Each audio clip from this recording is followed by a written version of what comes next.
ये बताइए तो ये कौन है ये पवन सिंह, जिसका गाना कोई शरीफ आदमी घर में सुन नहीं सकता है। अब ऐसे लोग समाज में आइकॉन बन जाए तो दुर्भाग्य है। जो भी मतदान किए होंगे उनको कह दिया जाए घर में अपना परिवार के सामने सुनिएगा, तो बहुत सारे ऐसे गाना होंगे जिसको कोई सुन नहीं सकता है। और राजनीति में बांसुरी बजाने आ गया था। माननीय उपेंद्र कुशवाहा जी की हार से एनडीए का हर कार्यकर्ता मर्माहत है, आहत है, और उसका असर शाहाबाद में पड़ा।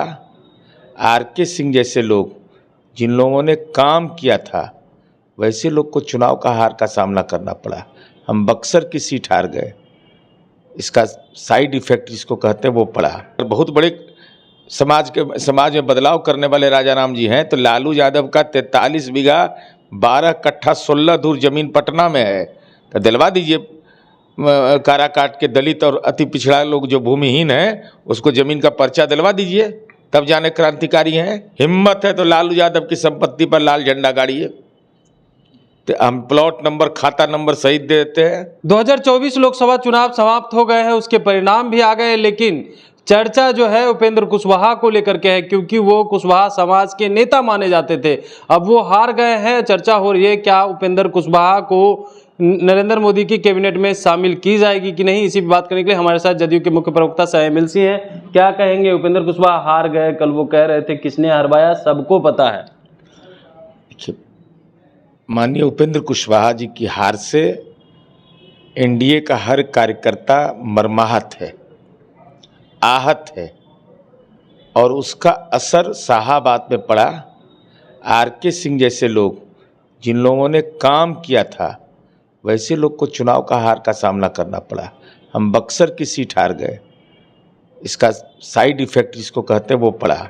ये बताइए तो ये कौन है ये पवन सिंह, जिसका गाना कोई शरीफ आदमी घर में सुन नहीं सकता है। अब ऐसे लोग समाज में आइकॉन बन जाए तो दुर्भाग्य है। लोकतंत्र के लिए कलंक की गाथा है यह।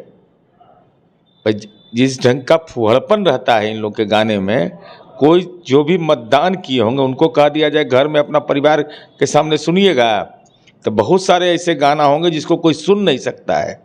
और राजनीति में बांसुरी बजाने आ गया था।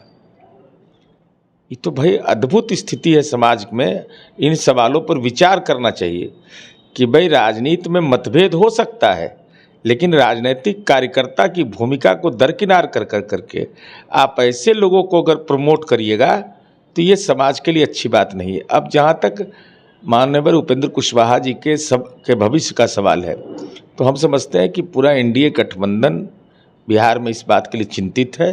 सब लोगों की चिंता स्वाभाविक है, और हमको ऐसा लगता है कि माननीय उपेंद्र कुशवाहा जी एक सीजन्ड पॉलिटिशियन है, तो निश्चित रूप से वह भी बिहार की जनता का जो 3/4 जनादेश एनडीए के पक्ष में आया है, और वो लगातार आदरणीय नरेंद्र मोदी जी के पक्ष में अपनी बात कहते रहे। इसलिए कोई ना कोई अब इस संबंध में तो मुझे औपचारिक जानकारी न दी जाए। बैठक में बुलाई गई है, क्या लग रहा है बुलाने, इसका मतलब कि माननीय उपेंद्र कुशवाहा जी के व्यक्तित्व को स्वीकारा गया, ये तो आप बता रहे हैं, तो ये बहुत ही शुभ संकेत है। राजा राम सिंह कह रहे थे कि वहाँ कोई स्टार का नहीं, शुरू से ही 3 स्टार का जादू चल रहा था, इसीलिए हम जीते। अरे वो सब बेमतलब का बात है। माले के कार्यकर्ता जो मारे गए लालू राज में, उसके जाकर घर पर मातम पुरसी न करिए। जो दलितों का नरसंहार हुआ था माले कार्यकर्ताओं का, और उसी के साथ गठबंधन कर लिए, इस पर नजरिया साफ करिए ना। अगर बहुत बड़े समाज में बदलाव करने वाले राजा राम जी हैं, तो लालू यादव का 43 बीघा 12 कट्ठा 16 दूर जमीन पटना में है, तो दिलवा दीजिए कारा काट के दलित और अति पिछड़ा लोग जो भूमिहीन हैं उसको जमीन का पर्चा दिलवा दीजिए, तब जाने क्रांतिकारी हैं। क्रांतिकारी में हैं। अगर समाज में बदलाव की बात कर रहे हैं, हम गरीब गुरबा का हक है, हिम्मत है तो लालू यादव की संपत्ति पर लाल झंडा गाड़िए, तो हम प्लॉट नंबर खाता नंबर सही देते हैं। तो ऐसे ही भावना का शोषण करते हैं गरीबों का। जो कत्लेआम किया आपके दल के कार्यकर्ताओं का, उसके साथ आपने गठबंधन कर लिया, और आप यह प्रवचन दे रहे हैं। तो हम तो यह जानना चाहते हैं कि भूमि संबंधी सवाल पर आप गंभीर रहती है आपकी पार्टी, तो हम तो आपको जमीन उपलब्ध करा रहे हैं, पटना का सबसे बड़ा जमींदार लालू यादव हैं, तो उनके जमीनमा पर कब्जा करिए, लाल झंडा गाड़िए ना। अब्बास गीत का पर्चा सरकार दिलाने में मदद भी कर देगी। बिल्कुल, वो ये भी कह रहे हैं कि काराकाट में कोई विकास नहीं हुआ। उपेंद्र कुशवाहा केंद्रीय मंत्री रहे तब भी नहीं हुआ, महाबली सिंह जीत करके गए तब भी विकास नहीं हुआ। अब हम आए हैं काराकाट में, पूर्णतः विकास होगा। जो समस्याएं, जनता की तमाम समस्या को दूर करने का हम काम तो करेंगे। उनके गांव में जो उनके घरवा में सड़क बना होगा ना, वो भी हम ही बनाए, हमारी सरकार। गांव का गली भी बनाए होंगे हम ही। उनके गांव में ललटेन जलता था घर में, वो ललटेनमा में बिजली हम ही लगाए, तो पता नहीं चलता विकास किसको कहते हैं। गांव में स्कूलों हम ही लोग बनाए होंगे। तो आप क्या बनाइएगा? चरवाहा विद्यालय बनाइएगा?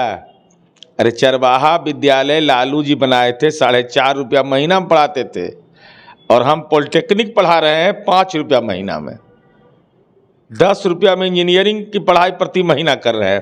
तो आप क्या बना दीजिएगा? सो बताइए ना, विकास का कौन मॉडल है? हम महादलित से झंडा फहरवाते हैं 15 अगस्त 26 जनवरी को, उनके हाथ में राष्ट्रीय झंडा दे करके उनके सम्मान को बढ़ाते हैं। तो आप संविधान बचाने के नाम पर भ्रष्टाचारी के पोषक हो गए। अरे ललका झंडवा कब गड़िएगा, सो न बताइए लालू यादव के संपत्ति पर। बिल्कुल, तो अब सुन रहे थे, हमारे साथ थे जदयू के मुख्य प्रवक्ता सह एमएलसी, तमाम सवालों का जवाब दिया। साथ ही साथ जिस तरीका से राजा राम सिंह ने कहा है कि देखिए जो विकास काराकाट में नहीं हुआ वो विकास हम करेंगे, इसको लेकर के भी उन्होंने कहा है कि देखिए जितना भी विकास हुआ है वो हमारी सरकार ने की है, आगे क्या कीजिएगा। वहीं लालू यादव को लेकर के भी उन्होंने कहा है कि राजा राम सिंह जी, उनके पास जो जमीन है उस पर क्या लाल झंडा गाड़ने का काम कीजिएगा। कमलेश कुमार, लाइव बिहार, पटना।